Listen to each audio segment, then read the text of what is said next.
హారంలో పడిపోయి గుర్తు సాక్షిగా ఉండడం అనేది కష్టం అవుతున్నది. అది దానికి ఏదైనా ఎట్లా దానికి ఒక సూక్ష్మంగా ఏమైనా ఉంటుందా గురుగారు? స్వప్నంలో అయితే మనం తెలుస్తుంది కానీ ఆత్మజ్యోతి మనమే విడిపడుతున్నాము అనేది కానీ గుర్తించలేకపోతున్నాము. అంటే మీకు స్వప్నాలు అవి వస్తుంటాయా?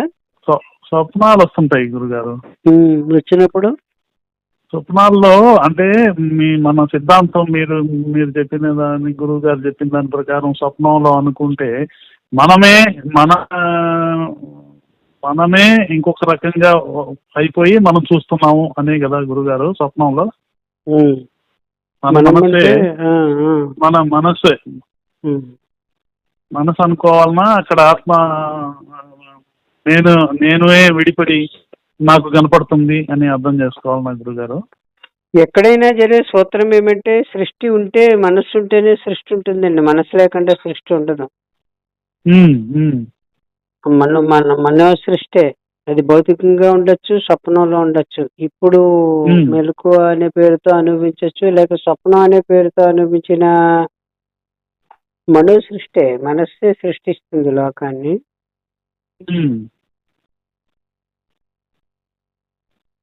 సుషుప్తిలో అయితే మనకు అసలు ఏమి తెలియటం లేదు. మెలకు వచ్చేదాకా మనకు స్వరూపం మనో సృష్టి అని మీరు గుర్తిస్తే, ఇదంతా మనస్సే అని మీరు గుర్తిస్తే మీరు సాక్షి లెక్కకు వస్తారు. గుర్తించకపోతే మనసులో భాగమైపోతారు అనమాట.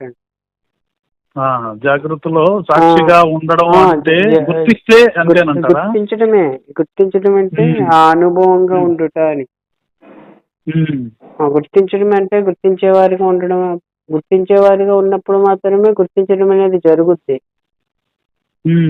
ఆ గుర్తించేవారుగా మీరున్నప్పుడు ఇది గుర్తింపబడేదిగానే ఉంది కదా. గుర్తించేవారు లేకుండా గుర్తింపబడేది ఉండదు కదండి. ఉండదు. కాబట్టి సుబ్రహ్మణ్యం ఈజీ కొరకు ప్రపంచం అంతా కలిపి గుర్తింపబడుతుంది. గుర్తింపబడుతుందని మీరు గుర్తిస్తే మీరు గుర్తించేవారుగా ఉంటారు, ఇది గుర్తింపబడేదిగా ఉంటుంది.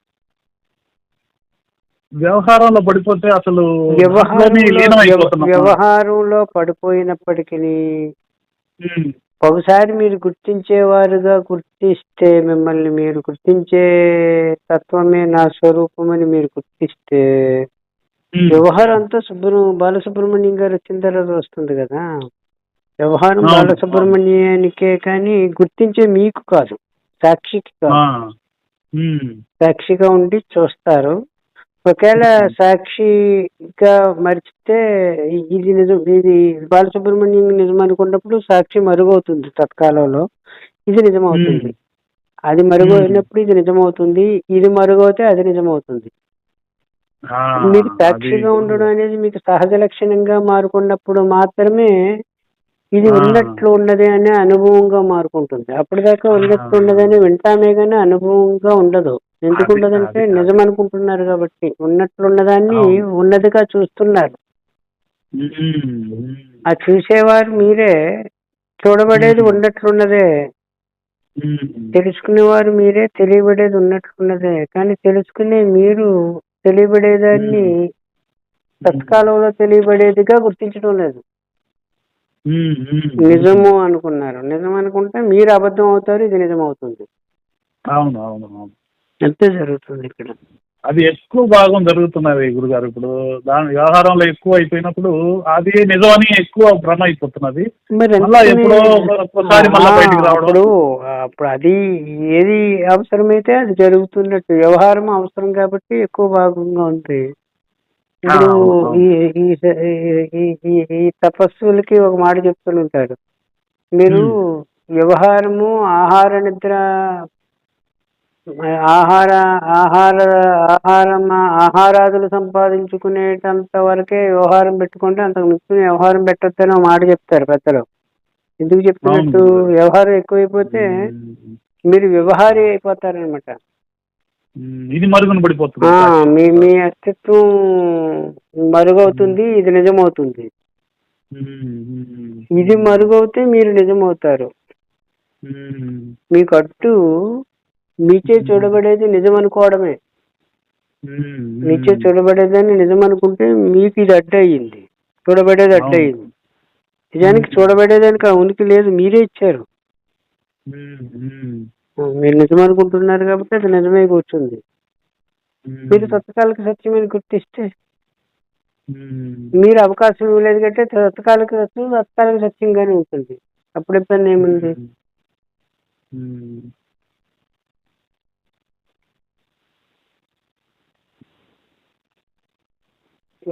మీరిచ్చిన ఇదే మీరు సత్యం అనుకుంటే అది సత్యం అవుతుంది. మీరు తత్కాలిక సత్యం అని గుర్తించి అట్లాగే చూస్తే తత్కాలిక సత్యంగానే ఉంటుంది. అప్పుడు అనుభవం కూడా అలాగే ఉంటుంది, అది ఉండి లేనిది అవుతుంది. తత్కాలిక సత్యం అంటే వాస్తవానికి లేదు, మీరు చూస్తున్నారు కాబట్టి ఉంది, మీరున్నారు కాబట్టి ఉంది ఉనికిగా. నేను ఉన్నాను అనే అనుభవంగా, నేను ఉన్నాను అనే అనుభవం నుండి జారుకుని నేను బాలసుబ్రహ్మణ్యంగా ఉన్నాను అంటే ఇది నిజమైపోలేదు. నేను అనే అనుభవం ఉంది కదండి, నేను అనే అనుభవానికి డాష్ పెట్టి బాలసుబ్రహ్మణ్యది కూడా మీరే ఉన్నారు. మరి బాలసుబ్రహ్మణ్యం నిజమనుకుంటే నేను డాష్ వచ్చింది నిజమైపోతే బాలసుబ్రహ్మణ్య నిజమైపోయింది కాబట్టి నేను అనేది తత్కాలిక సత్యం అయిపోయింది. నిజానికి నేను నిజమైతే బాలసుబ్రహ్మణ్యం తత్కాలిక సత్యం అవుతుంది. రెండు సత్యాలు ఉండవు కదా ఏకకాలంలో, ఒకటే కదా ఉండాలి. సత్యంగా ఉన్న మీరే అసత్యాన్ని సత్యం అనుకుంటున్నారు కాబట్టి సత్యంగా మీరు అసత్యం అయిపోతున్నారు. అసత్యాన్ని అసత్యం అంటే సత్యమే ఉంటుంది కదా ఇంకా అక్కడ. అసత్యం అంటే సత్యమే. అసత్యము అని అనడము సత్యమే లెక్కకు వస్తుంది కానీ అసత్యాన్ని సత్యం అనుకుంటే అనుకున్నవాడు అసత్యం అయిపోయింది, అనబడేది తెలియబడేది అసత్యం అయిపోయింది, అనుకున్నవాడు అసత్యం అయిపోయారు. అప్పుడు అనుభవానికి ఎట్లా వస్తుంది? రాదు కదా. మీ అనుభవాన్ని మీరే కాదనుకుంటున్నట్టు అయిపోలేదు. ఇప్పుడు మామూలుగా మాట వరుసగా నేను అనే అనుభవం మీకుంటే మీకు బాలసుబ్రహ్మణ్యం చేయకూడదు, నేనంటే నేనే ఉండాలి అనుభవంగా. మరి అట్లా ఎందుకు లేదు? నేను నేను నేను అనే అనుభవాన్ని నేననే అనుభవంగానే కాకుండా బాలసుబ్రహ్మణ్యం అనే అనుభవంగా చూసుకుంటున్నారు. చూసుకున్నప్పుడు ఇది సత్యమైపోతుంది కదా. నేననేది సత్యమే, నేను బాలసుబ్రహ్మణ్యంగా ఉన్నాననేది తత్కాలిక సత్యము. మీరు ఎట్లా చూస్తున్నారు అనే దాని మీద కదా మీ అనుభవం ఆధారపడి ఉంటుంది. నేను అనే అనుభవాన్ని బాలసుబ్రహ్మణ్యంగా చూసుకుంటే బాలసుబ్రహ్మణ్యం నిజమైపోయి కూర్చుంటుంది. ఇంకా అక్కడి నుంచి ఇదంతా నిజమే, ఎవరేం చేయడం కుదరదు. ఇంకా సుఖ దుఃఖాలు అన్ని అనుభవాలు అంతా వచ్చేస్తుంది. ఉన్నాయి, అవన్నీ ఉంటాయి కానీ ఊరికే మీరు వచ్చిన తర్వాత వచ్చిన తత్కాలిక సత్యంగానే ఉండాలి కానీ మీరు నిజమైనప్పుడు ఇదంతా ఉంటుంది, అప్పుడు కూడా ఉంటుంది. ఇది తత్కాలిక సత్యంగా ఉంటుంది. అనుభవంలో నేను అనే అనుభవం ఉంటుంది, వ్యవహారం తత్కాలిక సత్యంగా ఉంటుంది అనమాట అండి. ఇప్పుడు వ్యవహారంగా నిజమైపోయి కూర్చుంది, స్వానుభవము తత్కాలిక సత్యం అయిపోయినట్టు ఉంది. నిజానికి అదే స్టాండర్డ్, ఇది టెంపరీ కదా, మారు అయిపోయింది అనమాట.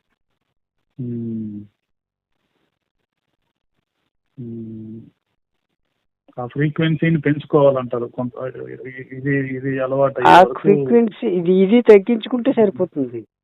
అంతే. అది ఎప్పుడు పెరిగేది కాదు, తరిగేది కాదు, కామన్ గా ఉంటుంది ఉనికిగా. ఇది నిజం అనుకున్నాం కాబట్టి దీన్ని తగ్గించుకోవాలి. తగ్గించుకోవడం అంటే తత్కాలంలో మాత్రమే ఉంది అని గుర్తించుట. మీరుంటే ఉంది, మీరు లేకపోతే ఉండదని గుర్తించుట. మీరు లేకపోతే దీనికి ఉనికే లేదని గుర్తించుట.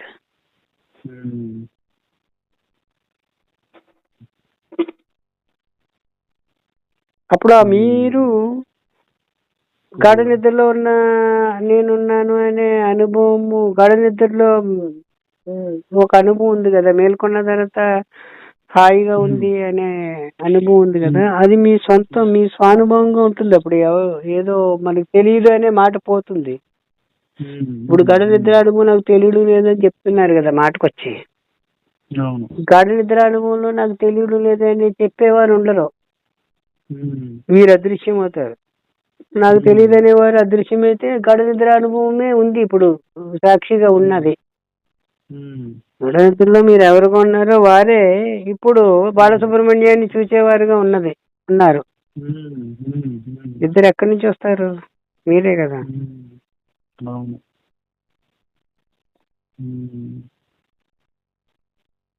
అప్పుడు గాఢ నిద్ర అనుభవము ప్రత్యేకించి పోగొట్టుకునేది కాదు, పొందేది కాదు, మీ సొంతం అవుతుంది, మీ స్వానుభవం అవుతుంది, అది మీ ఒరిజినల్ అవుతుంది. కాబట్టి గురువుగారు దానికి మెలకువ అని పేరు పెట్టారు. ఇది స్వప్నం అవుతుంది. అప్పుడు ఇది మెలకు, ఇది నిజం అనుకుంటే, మెలకు అనుకుంటే అది కళ్ళ అయింది. ఇది కళ్ళ చేసుకుంటే అది నిజం అవుతుంది. అప్పుడు జాగ్రత్త స్వప్నమే, స్వప్నమే టోటల్ గా స్వప్నమే ఉంటుంది. టోటల్ గా ఏ పేరంటే పెట్టుకోండి దానికి, స్వప్నము. అది రెండు రకాలుగా అనుభవిస్తున్నారు. స్వప్నంలో స్వప్నంగా అనుభవిస్తున్నారు. ఇది స్వప్నం అని గుర్తిస్తే చాలు. ఈ స్వప్నంలో అంతర్భాగంగా ఉన్న మరొక స్వప్నం అవుతుంది అది. అంతేగాని రెండు స్వప్నాలు ఎక్కడి నుంచి వస్తాయి? ఇంక మీకు ఇది స్వప్నం అని గుర్తించుకోలే. మీరు రెండు స్వప్నాల గురించి మాట్లాడుతున్నారంటేనే దీన్ని స్వప్నంగా గుర్తించలేదని అర్థం. మీరు దీన్ని స్వప్నం అని గుర్తించే రెండు స్వప్నాలు ఎక్కడ ఉంటాయి? దానికి దారేది? ఇదే స్వప్నం అయిపోతే ఇది సత్యం అనుకున్నప్పుడు కదా దాన్ని స్వప్నం అని మీరు ప్రస్తావిస్తున్నారు. చివరికి అది స్వప్నమే, ఇది సత్యం అనుకున్నప్పుడు దాన్ని స్వప్నం అంటున్నారు. అంటే మీరు మనం వింటున్నట్ట లేనట్ట మాట. ఇప్పుడు ఋషులు లేక గురువులు ఎవరైతే పెద్దవారు అనుకుంటున్నామో వారు చెప్పిన మాట మనం వినలేనట్టే కదా. వింటే దీన్ని స్వప్నమని మీరు గుర్తించాలి. గుర్తిస్తే ఇది స్వప్నం అవుతుంది. ఈ స్వప్నంలో అంతర్భాగంగా ఉండదు కూడా స్వప్నమే. అప్పుడు రెండు స్వప్నాలు ఎక్కడ ఉంటాయి? లేవు. రెండు స్వప్నాలు ఎక్కడైతే లేదో ఇది స్వప్నం అని గుర్తించేది ఎవరు? ఏది గుర్తిస్తుంది? అది మెలకువ లెక్కకు వస్తుంది. కాబట్టి ఉంటే మీరు మెలకువగా ఉంటారు, లేకపోతే స్వప్నాన్ని కనేవారుగా ఉంటారు సాక్షిగా. ఇక్కడ అవస్థలు కూడా ఉండదు. అప్పుడు ఈ అవస్థల గురించి మాట్లాడుకోవడమే పెద్ద అవస్థ. ఉన్నది మీరే. ఉంటే మీరుగా ఉంటారు, లేకపోతే మీ స్వప్నాన్ని కనేవారుగా ఉంటారు. కనేవారుగా ఉన్నప్పుడు మీకే సాక్షి అని పేరు. ఆ కళలో ఉన్నవారుగా ఉన్నప్పుడు బాలసుబ్రహ్మణ్యం అని పేరు. కళని కనేవాడు లేకుండా కళ ఉండదు కదా. ఈ కళలో ఎన్ని కళలు వచ్చినా కళల లెక్క కదా వస్తాయి. ఇంకా అవస్థలు ఎక్కడున్నాయి? కాబట్టి అవస్థలు గొడవ కూడా లేదు. అవస్థలు తీసుకొచ్చి పెడుతున్నామంటేనే మీరు అవస్థల్లో ఉన్నారని అర్థం. అవస్థ పడుతున్నారని, అవస్థల్లో భాగం అన్నమాట. అసలు అవస్థలే లేవు. ఉన్నది మీరు, మీచే చూడబడేది తత్కాలిక సత్యము అంతే. ఇంకేది అవస్థలు చూపించేది ఎక్కడున్నాయా? ఎవరో చెప్పారని చెప్పడమే గాని మీ సానుభవాన్ని పక్కన పెట్టేసుకుంటే ఎట్లా? మీకు ప్రమాణము మీ స్వానుభవమే కదా. మీ అనుభవాన్ని చూడండి, ఏమున్నాయి? మీరున్నారు, మీచే చూడబడేది ఉంది. చూడబడేదని స్వప్నం అని పేరు పెట్టారు. ఆ స్వప్నంలో ఎన్ని స్వప్నాలు వచ్చినా స్వప్నమే లెక్కకు వచ్చేస్తారు కదా. మీరు మీ స్వప్నము, మీకు మెలకు అని పేరైతే మీ స్వప్నం అవుతుంది. ఇది స్వప్నం అంటున్నారు కాబట్టి మీరు మెలకు అవుతారు, అంటే మీరు సత్యం అవుతారు. ఇది తత్కాలిక సత్యం అవుతుంది అనమాట. మీరు సత్యము, మీరు కదిలితే తత్కాలిక సత్యంగా ఉంటారు అని అర్థం. మీ కదలిక, ప్రపంచం అంటే కదలిక అనమాట. ఆలోచించడం కదలిక. ఆలోచన ప్రపంచం అంటే కదలిక. మన కదిలితే మనస్సు అవుతుంది, కదలకపోతే బ్రహ్మముగానే ఉంది. అది కదిలితే మనస్సు అయిందండి. ఉమ్, కదలిక లేకపోతే బ్రహ్మమే ఆత్మే ఉంది, ఉమ్. రెండో దానికి అవకాశమే లేదు. అప్పుడు నేను వరకు కదలిక లేదనుకోవచ్చు నేను వరకు లేదు అనుకోవాలి కాదు, ఉమ్, నేను వరకు ఏ కదలిక లేదు. నేను తర్వాత ఏదొచ్చినా ఇంకా కదలిక లెక్కకు వచ్చేస్తుంది. కదలిక. నేను తర్వాత అంతే. ఫుల్ స్టాప్ పెట్టినా కదలిక అంటారు గురుగారు. అబ్బా. ఉమ్, నేను తర్వాత ఫుల్ స్టాప్ పెడితే కదలిక వచ్చేసినట్టే, స్టార్ట్ అయిపోయింది అనమాట. ఇంకొక విషయము, ఉమ్. నేను అని పూర్తిగా అయినా కదలిక వచ్చేసినట్టే. అబ్బా. నువ్వు అని పూర్తిగా అనకంటే అక్కడ ఆగిపోతే మీరే అచలము. నువ్వు దగ్గర కూడా రాకుండా ఉండిపోవడం. నేను అని కంప్లీట్ గా అనలేదనుకోండి, ప్రకృతి తత్వంతో కలవలేనట్లు లెక్క. నువ్వు అంటే ప్రకృతి తత్వము, నే అంటే దీనికి ఆధారమైన జ్ఞానము. అంటే చూచేది, తెలుసుకునేది, తెలియబడేది. అది చూచేవారు, ఇది చూడబడేది. ఈ రెండు ఉంటేనే సృష్టి ఉంటుంది. రెండు విడివడి ఉండవు, రెండు కలిసే ఉంటాయి. విడిపడితే గడ నిద్ర అనుభవంగా ఉన్నవారుగా ఉంటారు. ఇంకా అక్కడ మీరు ఉండరు, మీ ప్రపంచం ఉండదు, మీరున్నారనే సంగతి కూడా మీరు ప్రకటించుకోవడానికి అవకాశం లేని అనుభవం అది. మేల్కొన్న తర్వాత ప్రకృతి తత్వంతో కలిసేరు కాబట్టి నేనున్నానని మిమ్మల్ని మీరు గుర్తిస్తున్నారు, నేను అని. నువ్వుతో కలిసేరు కాబట్టి నే అనేది నా స్వరూపము, నువ్వు అనేది నా ప్రకృతి తత్వము అని మీ అనుభవాన్ని మీరు ప్రకటించుకుంటున్నారు. మేల్కొన్న తర్వాత అది కూడా కళ్ళు నిద్రలు అంటే ఉత్తనేగా ఉండిపోతారన్నమాట. నేనని పూర్తిగా అనడానికి, అనుకోవడానికి అవసరము అవకాశము లేని కేవల అనుభవముగా ఉండుట అక్కడ ఉండుటే ఇది అనటం. అక్కడ అనడము, అనడం అంటే అనడము, అనుకోవడము అంటే ఈ కదలిక వైపుకి వచ్చేసినట్టే కదా. అంతే, కదలికలో స్టార్ట్ అయిపోయింది అనడం అంటేనే.